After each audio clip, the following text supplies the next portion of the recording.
to you from the Yard Dawgs Podcast studio. A show for the fans, by the fans. Talking all things Cleveland Browns. From our mic to your ears. With your hosts, Jason Hand, Mikey P, and Ian Cold Train Coldiron. Are you ready for some football? We're ready for some football, baby.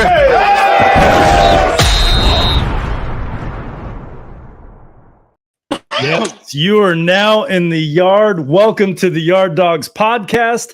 This is a podcast, a show for the fans, by the fans. I'm your host, Jason Hand. You can find me on Twitter at Browns Huddle. To my right is the one and only Mikey P. You can find him on Twitter at Mikey P422. And below, right here, is Cold Train. You can find him on Twitter at BrownsFan593. Gentlemen, how are we doing tonight?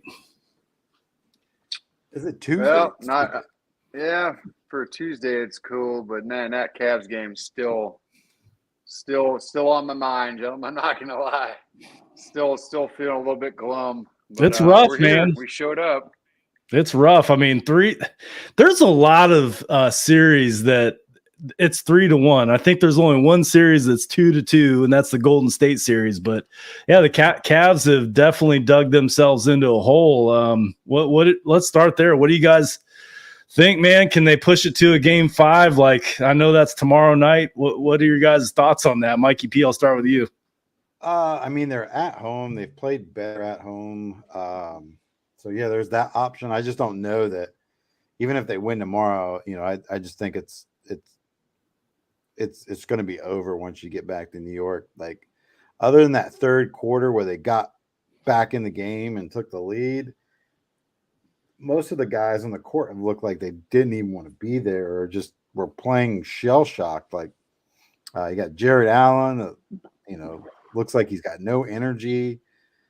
Mitchell Robinson has just been dominating him. Like, he wants no part of that. And the Knicks just have the better. I mean, when you break down a series, you usually look at two things. You look at starters, bench, and then coaching and intangibles. And truth be told, we only beat the Knicks in one of those categories. So I knew it was going to be a tough series. Like, even if we won, it was probably going to go 7.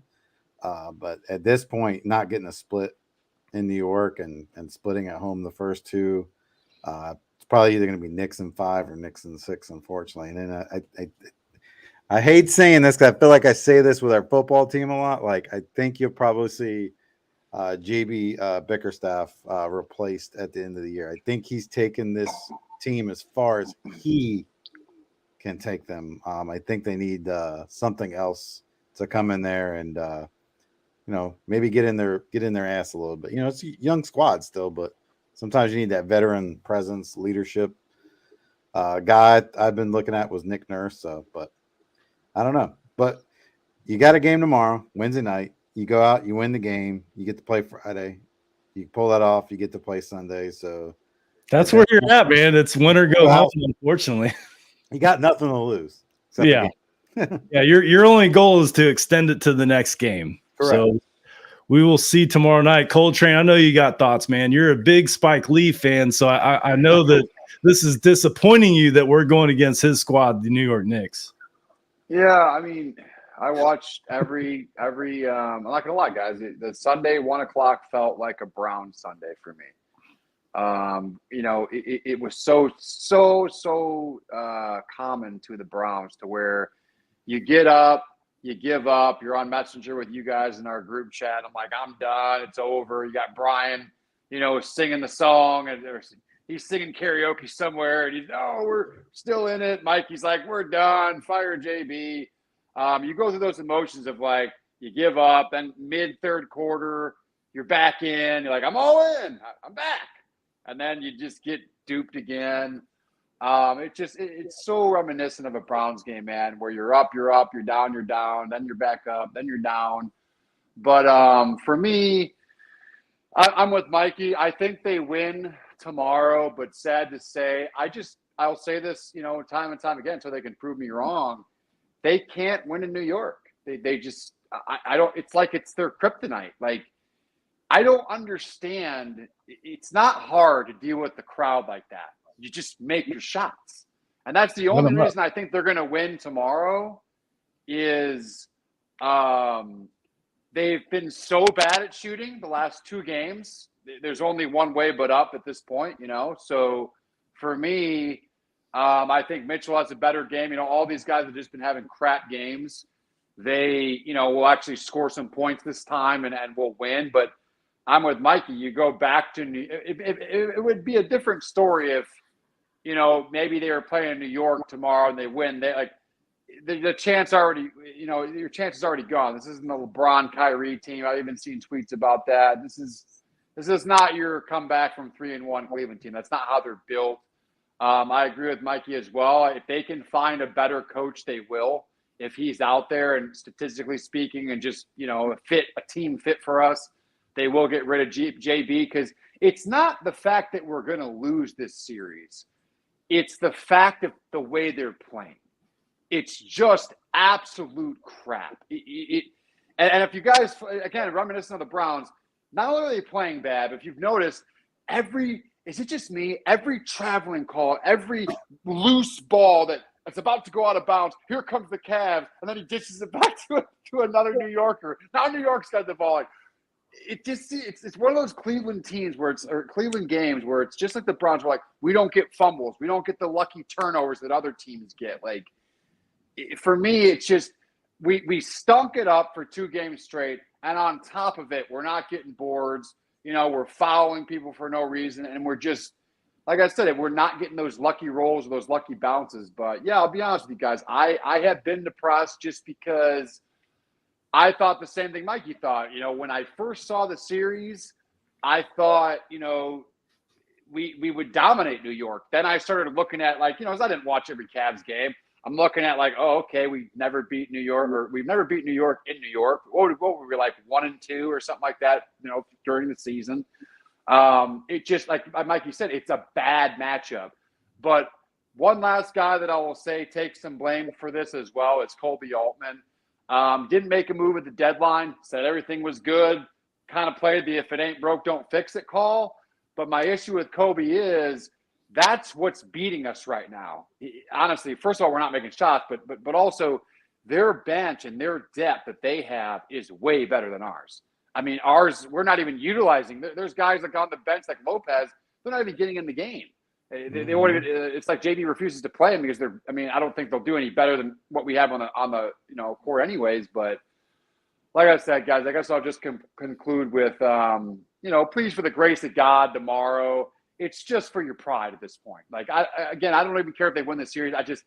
New York fans, I've learned so much about New York fans this process, though, guys, with their fandom. I'm going to say this publicly. They're the most obnoxious, a-hole, loser, like, rub it in your face fans. And that's the one fan I can't stand. Even worse than Steelers fans. I'll say it, like, I was all over Twitter blasting them because it's just like it's like, all right, it's kind of like that thing where you play your buddy in darts or pool at the bar and he beats you, and then he just keeps digging at you like, okay, we get it, you beat us. Like, that's just the thing about New York fans. I never realized that until this series in particular, where every win is like the Super Bowl for them, and they cheer and they rub it in your face and they treat you like a piece of crap, like, oh, Cleveland sucks. Like, again, it was just a bad draw for us. You know, I'm not making excuses, but clearly JB Bickerstaff is not a playoff coach. I mean, so far not so good for JB right now. But like I said, I'll end with this. I promise I'm done. New York fans have to be the worst, whether it's the Yankees series with the Guardians or this kind of shit right here. They're the worst fan base in sports. And I'm sorry. I hope you guys get knocked the crap out next series when you advance, because you don't deserve it. And I'll end it with that. They don't deserve a title the way they act. Spike Lee's high-fiving Cavs player or, Knicks players like he's one of them. He's I mean, when I saw that, I was about to throw a brick through my TV because I'm like, Spike Lee, sit the fuck down. What are you doing, dude? You weirdo. High-fiving people, like, you know, Like even Haslam, you don't even got Haslam out there high-fiving Watson after a TD. I mean, come on, bro. So that's it. That's my stink, man. But it was a rough weekend, fellas. Rough weekend. Yeah, I mean, to be down 3-1, the chances that you even come back in the series is slim to none. But as Mikey P said, you're in the one game at a time mentality. You have to be, right? I mean, it's win or go home. So if you want to play one more game, you got to win the next one. And you go into the playoff series and you look at these teams and teams that like the Knicks were 3-1 against the Cavs in the regular season.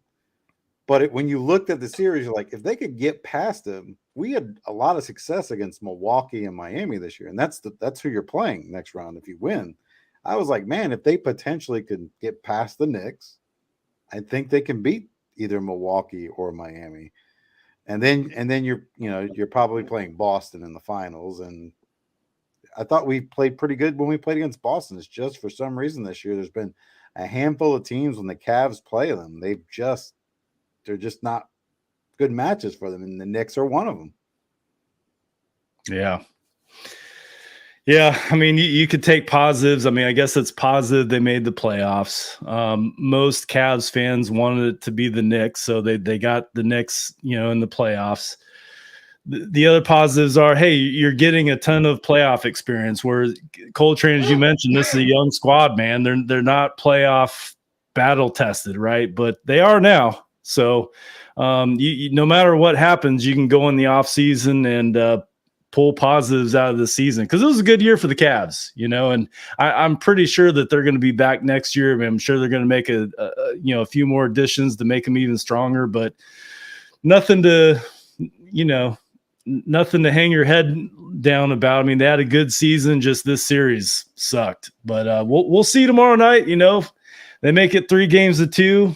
Now you're heading into games. I'm doing the I have Browns in my blood, right? Hey, what if we do this? What if you? Probably is not going to happen, but we'll find out tomorrow night. They need another point guard off the bench that can give you key minutes. They need another 3-point shooter off the bench, and they need somebody that plays with a mean, nasty streak. Like, he doesn't have to be an elite level player. Like, a lot of people hate on that. Was it Dylan Brooks? Is that his name? From Memphis. A lot of people talk about him, but you kind of need a guy like that that's not going to be afraid to mix it up get in the fray. Like, you need those guys, because those guys rub off on people, and then it kind of plays with an edge. Because you look at Memphis. I don't think Memphis is a great team, but they play edgy basketball. I mean, they're losing to the Lakers right now, but like, they don't back down from anybody. They don't back down from a challenge, and that's one thing about this Cavs team this series. Like, it felt like at times they've almost played scared. Yeah. Well, we do have some comments rolling in from Drew in Brick City. You guys know Drew in Brick City. He says, hello, guys. And he had to eat some Reese's cupcakes to deal with the pain. Ooh, good move. Reese's cupcakes. No, haven't heard of that, but move, man. I'm in on some Reese's cupcakes. There it is right there. Mobley definitely needs to beef up. He said, do Allen and Mobley need to beef up? Yeah, Mobley needs to be hitting the gym and bulking up some. Allen could bulk up a little bit more too, but I have a feeling in this offseason you're probably going to see Allen moved. Yeah, I do too. I have the same feeling, man. Just because of his no-show, like Donovan was a no-show some games, but Allen's been consistently, should I say, poussé when it comes to blocking the rim and just getting fouls. He just, I don't know, man. He wasn't as impressive as I thought he would be in the playoffs, and New York's big men make him look so weak. That's the reality of it. And I don't like that look for us. I don't like that look for him. I mean, he makes good money too, but yeah, man, if we can replace him with the Dylan Brooks type guy that just, like Mikey's talking about, doesn't give a crap and just, gets in your face, I'd love it. Because it's definitely not Brook Lopez either. No, I, as much as I hate the guy, I would take Draymond Green on my team, because I know he's going to play with an edge, and then other guys feed off of that.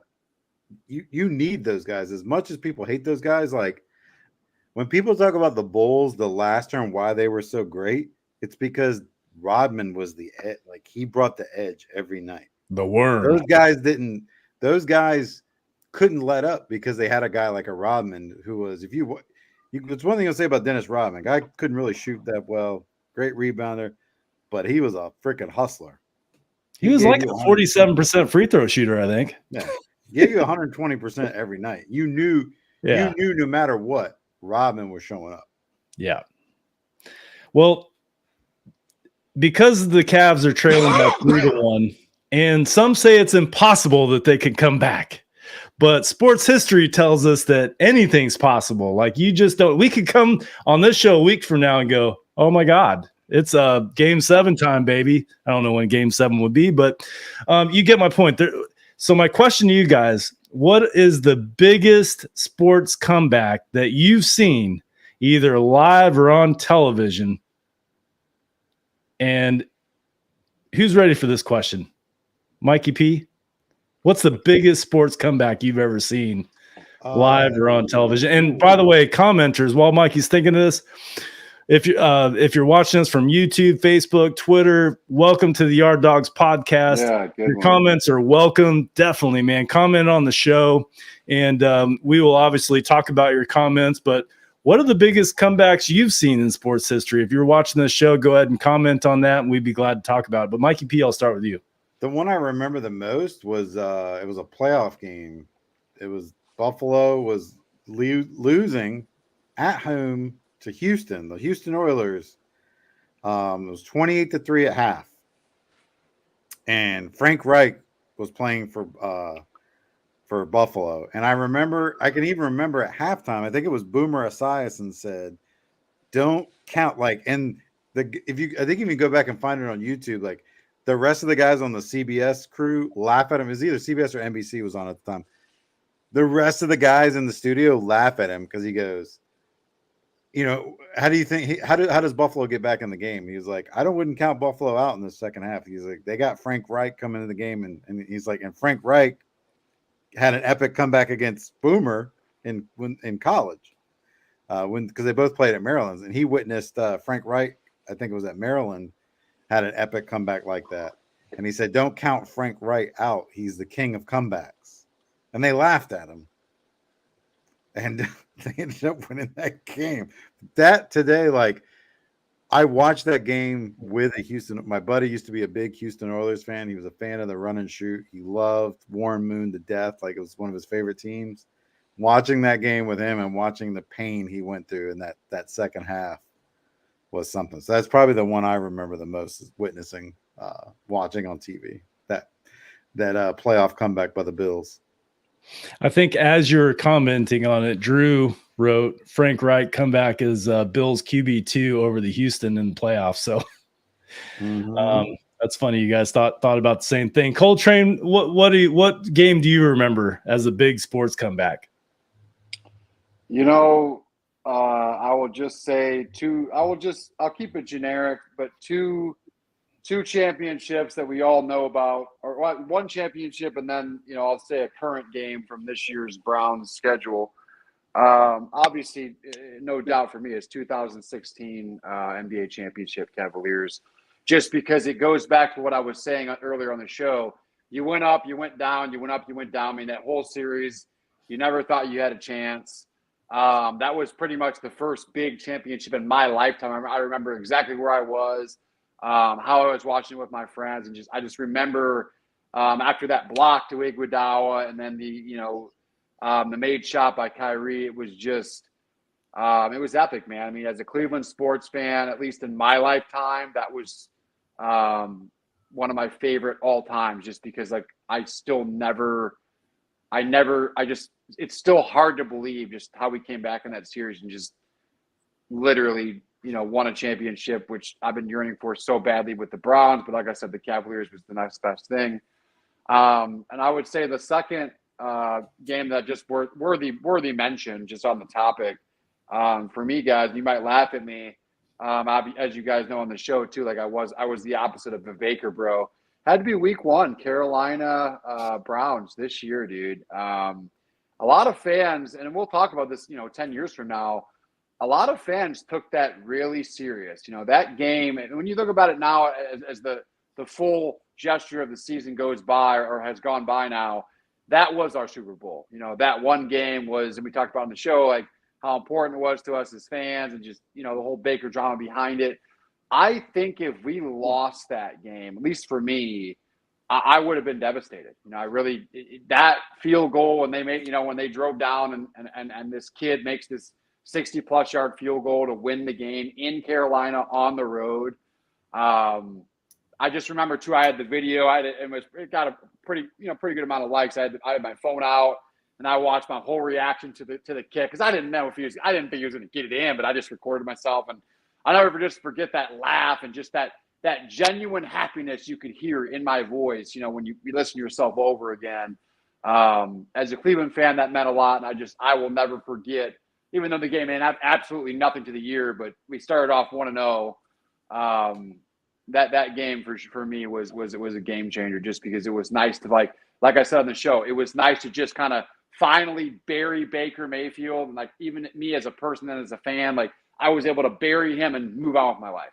And like now I don't even tweet about him, so it's like it was almost like a sickness, and that game was what a lot of us needed just to get over that hump, and now it's gone, and we can move on. Even this year, we don't play him. I don't give a crap. I'm not concerned with him. You know what I mean? So it's just good games. Good games. We don't play him as of yet. So, I mean, he was on a couple teams last year, so I wouldn't rule that out completely. No, I'm just kidding. Yeah. But I'll try not to lose sleep over it. Yes. Did you have something, Mikey? So I was going to say, so I was right. Frank Reich did. He's the only quarterback. It's probably got to be a crazy, so if you're ever at a quiz or at a bar and they're doing a trivia contest, what quarterback has led his team from a 31 and a 32-point comeback in college and NFL? It's Frank Reich. Apparently they were down 30-31 to Miami, the University of Miami, and he led a comeback. And then I totally forgot about this. In that game, it was 28-3 at halftime. Houston took the opening kick of the second half and drove right down and scored. They were actually up 35-3.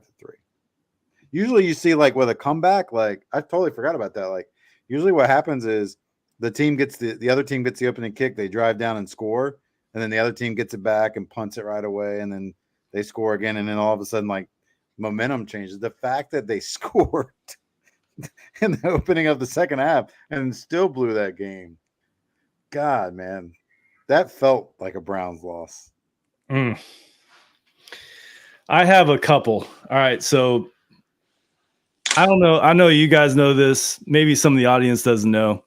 I grew up and still root for him, but I grew up a huge Phoenix Suns fan. That's where I'm from, is Phoenix. And my dad and I, this was probably 20 years ago.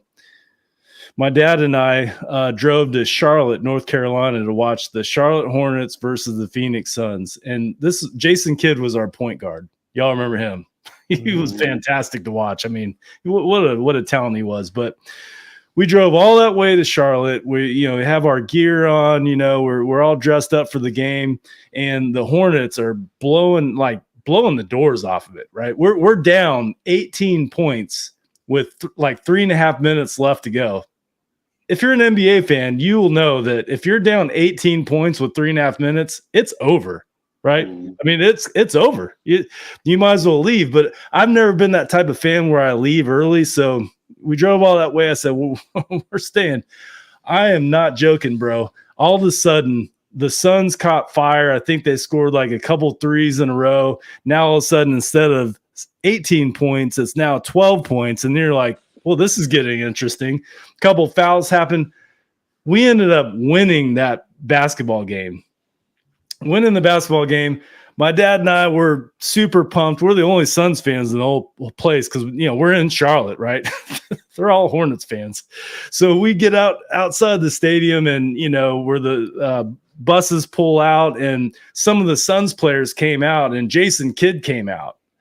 And I don't know what I said to him, but the gist of it, I was like, Jason, that was one of the best comebacks that I've ever seen in my life. And I've seen a lot of sports. And he's like, oh, thanks, man. And that was amazing. You know, I don't know what he said, but what an amazing night, especially, you know, we were at the right end of the comeback, but that was good. Another comeback that we weren't on the right side of that I was also there was at the wild card game against the Steelers in 2003. That sucked. You guys remember that game? The Browns, I think they had a 17-point lead. Going into yes, that drop. What dude, first down? My buddy and I were there. We flew in from Virginia Beach. Like when the Browns made the playoffs, I was like everybody. We were all just super stoked, excited. And then I found out, you know, it's in Pittsburgh. It's like a 7.5 hour drive from here. But I'm like, I turned to my best friend. We were in a sports bar at the time when we made the playoffs. I forget who it was that we had to win, and then another team had to win for us to even get in the playoffs. But everything happened and we got in. And I turned to my buddy at the bar and said, you're going with me. And I bought a plane ticket that night. But anyways, we all know how that happened. The Steelers had just an amazing second half. We had Kelly Holcomb, which he was playing lights out towards the end of the year. But as a fan in Heinz Field, I'll never forget, you know, how you talked about the New York fans being worse than Steelers fans, Coltrane. Dude, we were getting snowballs thrown at us, pelting us in the back.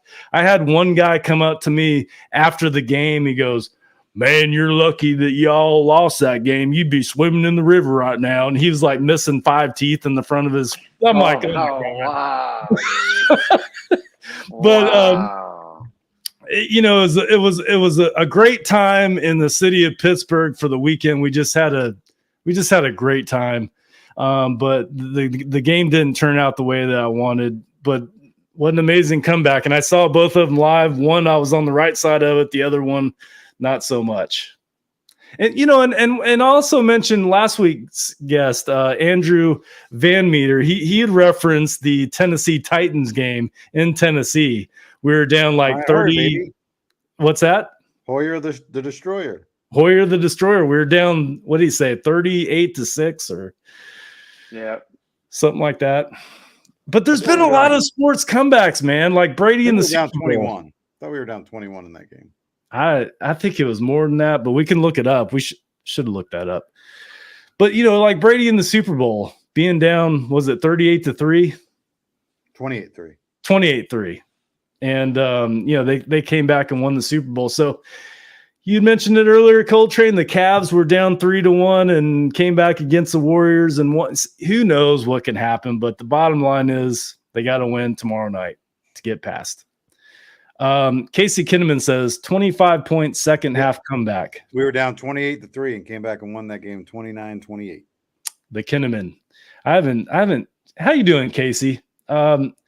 He's been a friend of the show for a long time. Such a good dude. We're gonna see a game together. I know we are eventually. But Casey Kinnaman, great guy. He corrected us there. 25-point.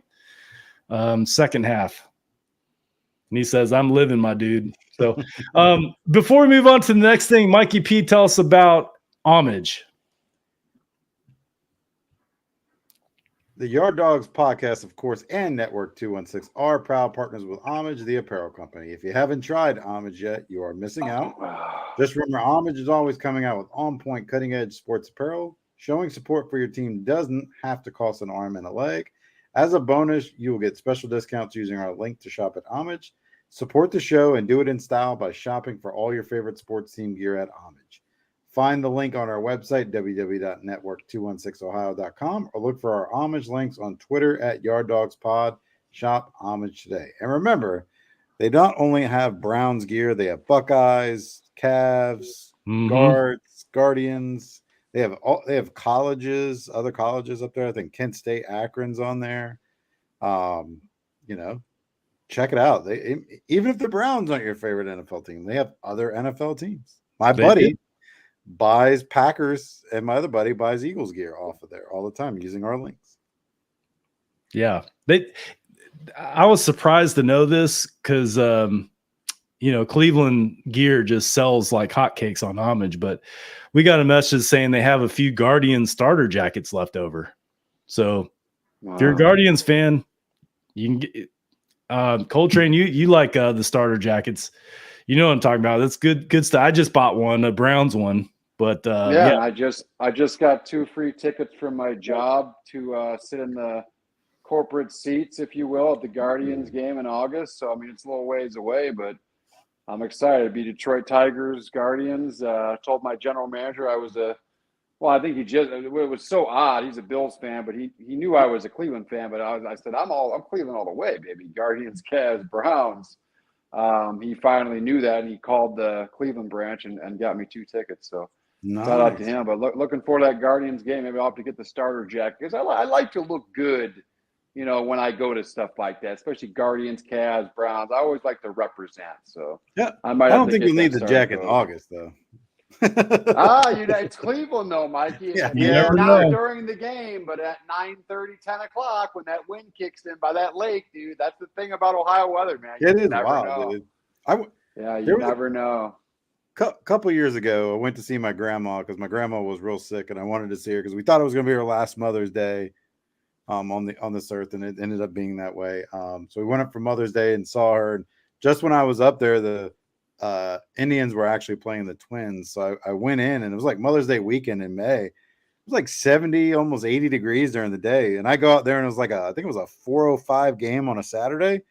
And when I was leaving, I had to put my I need a sweatshirt. I was like, I was like, I got sunburned from sitting in the sun for the game. And then by the time I'm leaving, I'm like, it is cold.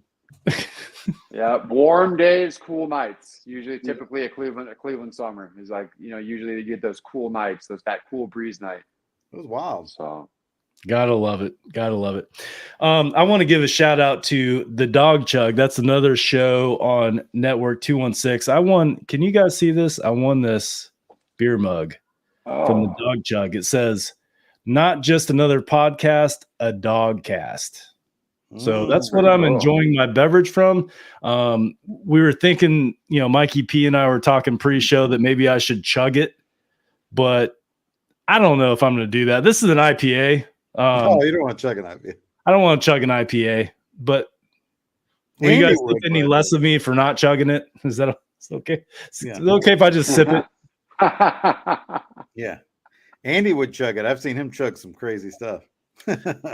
Dude, I've seen him chug Jack Daniels. Like, that guy's nuts. That guy's insane. But check out the Dog Chug. They're on what night, Mikey P? Is it Thursday night? Wednesday night. Wednesday night, 10 o'clock. Fantastic show. So be sure to check them out. Let's get into the next thing. We have the draft coming up in 2 days. Now, although the Browns don't have a pick on Thursday night, we all know that. We do have a couple third-round picks, but instead of us just watching the draft on Thursday and not having any fun because the Browns don't have a pick, I thought maybe we'd do a little Yard Dawgs podcast prop bet, no money involved, Coltrane, no hot chip challenge, just a friendly bet. And I'm going to write down our answers, and then next Tuesday's show, we'll see who was the closest. Okay. Would that be fun to do? I mean, I think it would be fun for Thursday night. We can keep track. Maybe the audience, if you have a pen and paper, maybe you can write down your answers and see how close you come. But I have 10 questions, 10 prop bets, and we're going to all give our answers and maybe talk about it a little bit. But this relates to the first round only. So this is this coming Thursday night. These are prop bets. Okay, so I'm going to start with Mikey P, and we'll go around the table here. Mikey P, I'm going to start with you. How many QBs get drafted in the first round? 4. 4 QBs.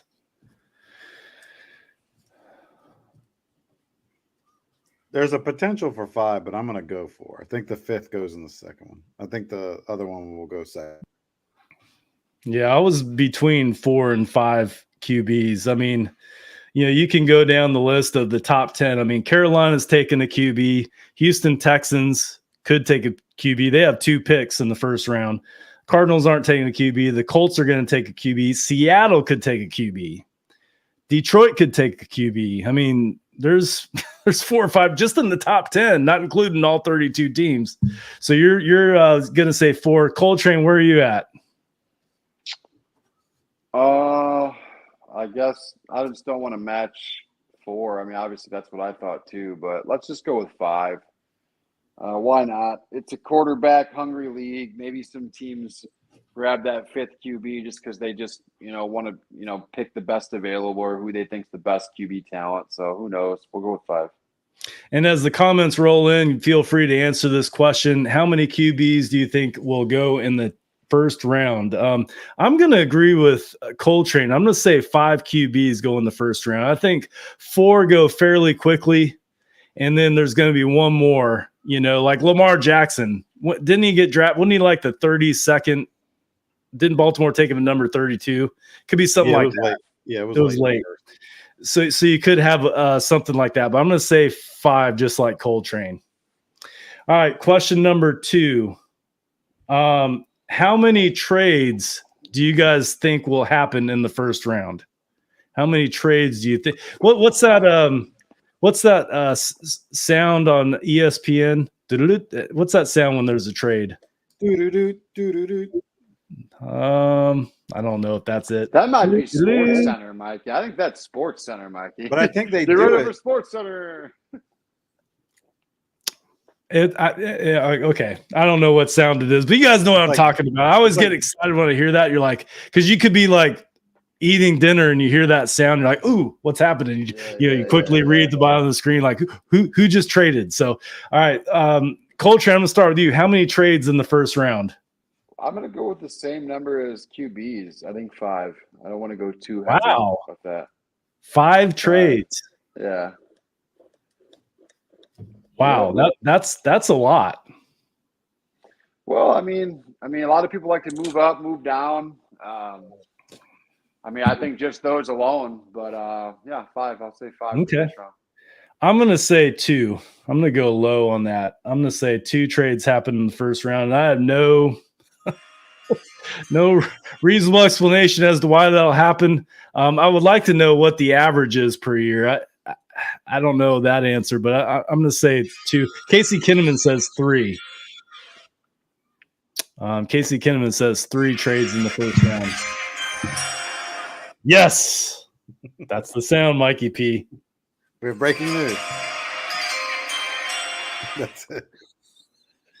I thought that was the pick is in sound. Really? I don't know. You guys? No, that's the trade sound. I think it's in for. I think it does it for both when the pick is in or the trade is in. Okay. All right. It's like when you hear that sound, like pay attention, something's going on. Yeah, all right, Mikey P, how many trades in the first round? Do you agree with Coltrane, myself, or are you more where Casey Kinnaman is at 3 picks? Trades. I'm gonna say 4. It's always exciting when there's more trades. Like if there's 5 trades, Coltrane, like I'll sign up for that. Like that's really cool, man. When trades happen, because it's fascinating to see which team won the trade, even though you probably won't know for a couple of years. But it's cool to see like what team got what, were there players involved, that kind of thing. So Mikey P says 4, I say 2, Coltrane says 5, and Kinnaman says 3. Drew in Brick City says 1 trade has happened already if you count Panthers in Chicago. Yeah, we know that happened, but yeah, we're gonna say for draft night. It was a good trade, by the way. I think Panthers moving up like that. I think potentially Arizona might try to move back and get more picks because I think they're almost looking at this year as maybe a punt kind of year. I think Indy is in play for a trade. The Raiders are for a trade. I think that somebody Carolina, obviously the top 10 tries to get on the top 10. Yeah. I mean, Carolina, obviously they've already traded the Bears, so they're staying at 1. Houston's going to pick, and they have 2 picks in the first round. So they probably, right? They have 2 picks in the first round, right? The Texans. So I don't think they're going to go QB the first pick. They might pick the top defensive player for the second pick. The draft, the Cardinals, you're right, Mikey P. The Cardinals, that's the interesting pick, right? Because they can move down, get trade capital. Like there's going to be QB hungry teams that want to move to that spot, especially ahead of Indianapolis. Like, because I think they're going to pick a QB. So, gonna be fun. Be on the lookout for maybe Arizona to deal Hopkins to the Detroit Lions. Ooh. That could be interesting. You could see some jockeying and some moving on that. I mean, they're going to be without J-Mo Williams again this year for 6 games at least. They get Hopkins. Maybe they don't have to give up very much for him. They could even give up minimum draft. I think Arizona at this point really just trying to unload the salary. Maybe a swap of first and second round picks or something comes into play. Maybe like swapping positions. I don't know. They just I started thinking about them when Jameson Williams went out. I was like, I think Detroit honestly looks at this as a opportunity this year for them. Minnesota's kind of fading from the pack. Green Bay just traded Aaron Rodgers. I don't think they're going to be competing. Chicago's a rebuilding team. Detroit was right there last year. I think this is Detroit's year to take the North. And I think they like Jared Goff. They do. I think they really do. And Hopkins could do well with them, I think.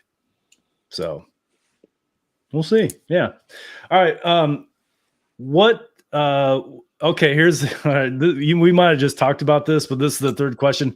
What team is the first to trade out of their spot? So we just talked about a couple teams. What team do you think is the first team to trade out of their spot? Mikey P, I'll start with you because I think you kind of just answered this. I'm going to say Arizona. Arizona. Coltrane? I'll say Seattle. Seattle's first team to trade out. I am going to, even though I don't think this is going to, so like the Houston Texans are interesting, right? Because they could take the top defensive player, probably be a defensive end, or they can trade out of that spot just to go down a couple spots and gain draft capital. Either move could be smart, but just because you picked Arizona, Mikey P, I'm going to pick Houston, even though I don't think they will. But I'm just going to, for the sake of the question, I'm going to pick Houston would be the first to trade out. Casey Kinnaman says Arizona ain't picking at 3. He says Arizona's going to trade out of that spot. Man, you and this guy, Mikey, are like spot on. Yeah, man. Arizona's feeling themselves. They invested all the time and energy with Nike to come up with boring ass, terrible jerseys again. And they're like, we're not in a rush to make a pick. Our quarterback's out for half the year with an ACL injury. Is he really? Well, I would think so. He got injured late in the season. So, ACL's usually I didn't know that. I thought he was good to go this year. Oh. Hey, I think you'll probably see him on the PUP list for at least the first 6 weeks, if I had to guess. Wow. That's how you'll know whether or not what they're serious about. Are they serious about trying to compete this year, or are they rebuilding if they try to rush them back? Yeah. All right, next question. How many O linemen are taken in the first round? Mikey P, I'll start with you. I'll go 3. 3 O linemen. Coltrane? 5. I was thinking 5 too. I'll say 4. I will say 4. O lineman. It's not the sexy pick, right? When you pick an O lineman, it's not like sexy unless it's like Joe Thomas. Then that's a good pick. But if you're like the 17th, 18th pick and you take an O lineman, be honest, the fan base is like giving you the Coltrane look. Coltrane, remember how you're talking about the reaction when you pick somebody? You're like, really? That's our pick? That's the way it is when you pick an O-lineman, but it's important, right? Because they're protecting your investment at quarterback, which these quarterbacks are not cheap nowadays. So it's like your insurance policy. So although it's not sexy, it is important. We're somewhere as a podcast, we're somewhere 3 to 5 offensive linemen drafted in the first round. Drew says 4. So he's with me. Drew's with me. Casey Kinnaman's lined up with Mikey P, obviously, most of the time. All right. What team will be the first to have – oh, this is good. What team will be the first – you know how when they do the pick and then they kind of pan the audience in the draft at the draft? What team will be the first to have a booing audience after their pick? Like doing the – what the F? Which team do you think? Well, I know who I'm thinking. Who?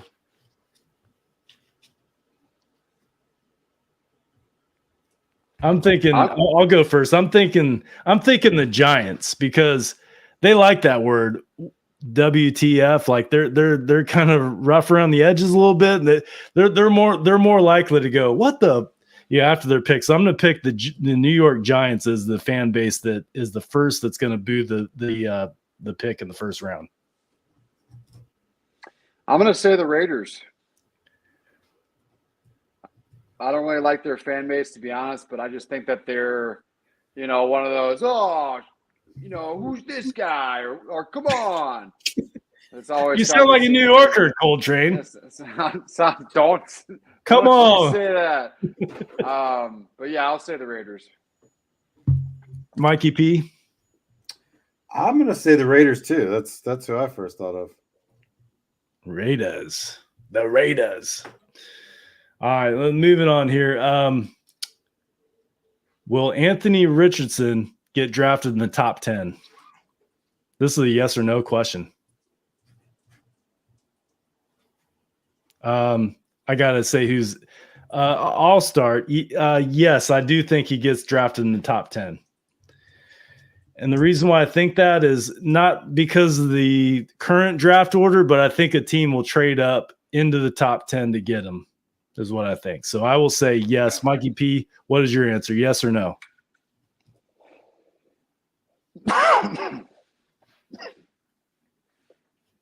You freeze? All right, let's move to Coltrane. Yes or no? Anthony Richardson. 100% yes. Okay. A dual threat quarterback like that, I just don't think. They're saying his accuracy is scary good. I don't know, but I definitely 100%. That guy's going to go top 10. It's just a QB hungry league. I know you're exactly right, Jason. Somebody will trade up to get him if they have to. Yeah, and it could be somebody like that we're seeing, in the top 10 right now. We don't know.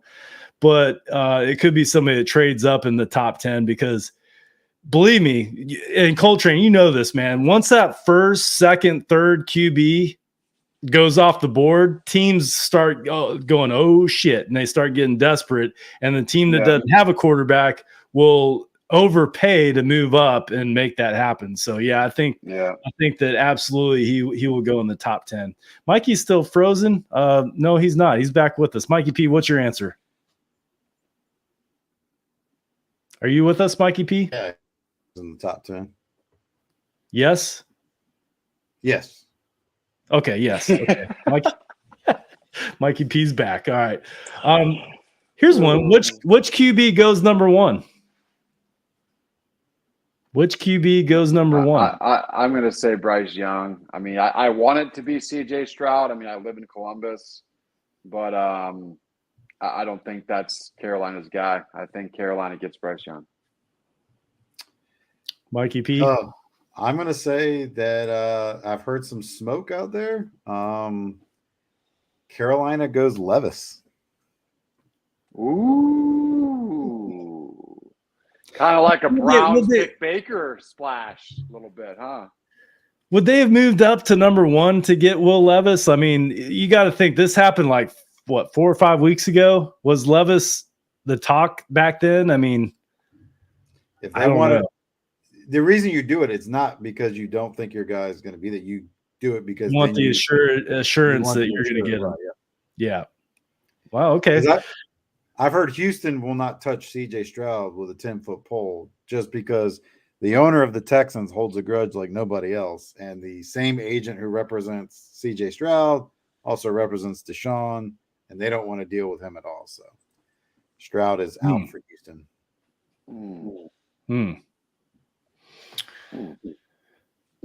It's, over the past couple months, it's flip-flopped. I mean, we've seen Stroud number one in mock projections, and then we see Bryce Young. I haven't seen a lot of Will Levis, but I don't know. I'm going to agree with Coltrane. I think it's Bryce Young. I mean, we've been seeing a lot of mocks lately that he's projected to go number one. So I'm going to say that's what's going to happen. But we will see, man. Everybody's going to be paying attention to that first pick from Carolina for sure. What team is the first to draft a cornerback? Mikey P? Cornerback? Ooh, yep. I'm going to say Philly. I'm going to say the Raiders. I think the Raiders at number 7 go cornerback. The Raiders. Coltrane? Yep, you stole mine. I will also say Raiders. In my mock draft, at least the one I drew up, I got Witherspoon going to Vegas. All right, that was question 8. All right, 2 more questions. How many running backs will get drafted in the first round? How many running backs? Answer could be 0. I'm putting 0 myself. 0. No one takes a running back. I mean, I know they got that one town they were talking about, but I don't think anyone takes running back. Obviously, you can see where there's still people sitting on their couch waiting for teams right now, free agency wise. It's just one of the. You don't need to spend a first round pick on a running back anymore. So I'm going with 0. Mikey P? I'm going to say 1. I think Bijan Robinson's probably the one that goes. So I'll say 1. That's it. I'm going to say 1 too. Drew in Brick City says 2, which is entirely possible, but we see it every year. Like people, the knock on running backs is, you can find a good running back. You don't have to draft high. You can find them in the 3rd and 4th round. And I believe that's true, but there's also talent that it's there, right? And if you need a running back, and there's teams that do, what better way to get a running back than to draft one, because they're under a rookie wage scale. They're very cheap. You don't have to sign them to big money until, 4 or 5 years later. So, if you need a running back, I say grab one. There's going to be teams that need one, not necessarily pick one in the first round, but I do think there's one. And Drew in Brick City, I almost said 2. There could be 2 in the first round, but I'm going to just say 1. All right. How long after Roger Goodell says the Panthers are on the clock does it say the pick is in? How long? Now, how many minutes they get? Is it 15 minutes the first night? I think it's 10. Is it 10 minutes the first night? Yeah, I want to say they switch it to 10. Because it's only 1 round in the first night. So yeah, I think it's 10 minutes the first round now, and then I think it's 5 minutes for every round after that. Who was the last team to miss a pick? Who was the last team to miss a pick? God, it's been a while. It was like Minnesota, Kansas City or something had that. Like it was Minnesota, I think. 10 plus years ago. Like, how do you miss a pick, bro?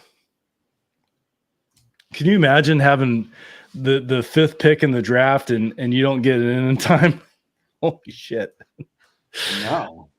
All right. So let's just say there's 10 minutes on the clock. How long after Roger Goodell says Panthers are on the clock, do you think they're taking the whole 10 minutes, or is it like, we know who we're getting, we're not going to field any calls to trade up, this is who we're taking, it's in? Like, how many minutes?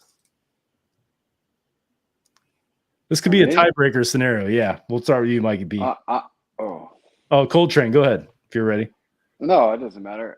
30 seconds, because yes, I think it's going to be as always happens in the draft. And that's why when I watch the draft and I see the pick is in, I get upset because they still have to do their show. But I believe within 30 seconds, it's going to say the pick is in. They're going to be like, oh, hey, Bill, they got their guy. And then they're going to commentate for another 10 minutes, and then the pick will go in. That's how the draft always goes. Right. So, yeah, literally what we're going to see. Yeah. There is the excitement because you want to be talked about. I wonder what Carolina's going to do because they have the card in their hand. Like they already know tonight who they're picking. 100%, so yeah. Will they just be? Let's let them talk about us for a while. Let's let the drama build up, or do they just blow it like in 30 seconds? Pick is in. I'm going to say closer to 10 minutes. I'm going to say like 7 minutes and 30 seconds. Is when they say the pick is in. Mikey P, finish us off. I'm going to say, let's see. It was like 8 minutes, 1 second. 8 minutes, 1 second. All right. So I just created this game so Thursday night, we don't have a pick, but we can, I'll DM you guys a picture of this page. So that way you guys can have it and just see how close we are in each one. I think it'd just be something fun to do. While we're watching the Browns not pick in the first round. So that was our prop bets by the Yard Dawgs Podcast. Thanks for giving us your input in the comments. Coltrane, you have an announcement about YouTube. If you could do that for us right quick. Yes, sir.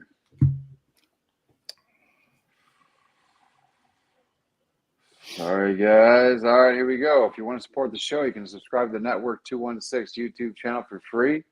We're working hard to bring Cleveland sports content and some shows are joining the network. We are your one-stop shop for all your Ohio sports content. Good stuff. Yeah.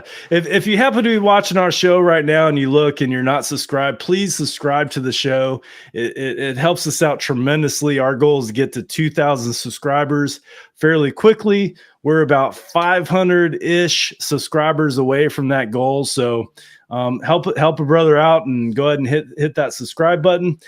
We also have a sponsor, BetStamp, a new sponsor. Now, if you guys heard of BetStamp, maybe not. BetStamp is basically, it shops all the lines for you. So let's say you normally bet on FanDuel and the Cavs are favored by 1.5, but another app has them only favored by 1. Well, BetStamp does all that. They shop all of the sports books and they give you the best lines for your bets. It's a way to maximize your bets. If you're shopping for a pair of Nikes, it's like you want to get the best deal for your Nike shoes, right? So BetStamp does that for all you degenerate gamblers out there. You can go to BetStamp, betstampapp.com. You can also look at our Twitter page at Yard Dawgs Pod. It'll have the link on there, but use promo code Network216 to sign up for BetStamp. That's our newest sponsor, boys. Well, any final thoughts on the show? We have the Barking Brown show coming on next. We have about less than a minute. Any final thoughts, Mikey P, as we roll into the draft? It's going to be an interesting draft because I realized that Thursday night I'm actually booked to go see Ancient Aliens with my wife at the Sandler Center. So I'm going to miss a lot of it. I mean, I'll keep up with it on my phone, notifications and stuff, but it's weird. Another year of not having a first round pick. So, and we don't have a second round pick. So yeah, or second. It's going to be interesting for sure. But I just love football. So I'll watch the draft. I want to see where some of these Ohio State guys go.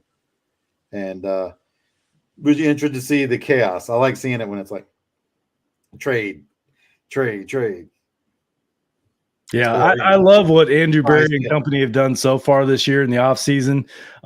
They're not done yet. We have 2 picks in the 3rd round.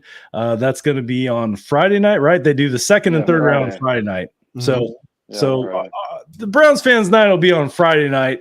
Can't wait to see what Andrew Berry is going to add there. there's a couple positions that we can look at. He needs to add probably some more help on the defensive line, maybe linebacker, safety. There's a couple positions. Running back, I've heard, not in the third round, but sometime in this draft, maybe add another running back. But I can't wait to see what our roster looks like at the end of this weekend. But we have to get through Thursday first. Coltrane, any final thoughts on the show tonight or the draft? For the draft, I just hope, I really hope it's like a best available draft. I mean, have fun with it, Andrew Berry. Let the board come to you. I hope it's the best available to where, it's not necessarily – I know a lot of people say we're going to draft a receiver high. It's almost – I hope Andrew Berry kind of fools us a little bit where he, gives us somebody that we weren't really expecting, but they really believe in. Just no trade backs. God, Barry, please don't do it. I don't care if he does in the later rounds, but I guess he's already stated publicly that they'd more opt to trade back than up.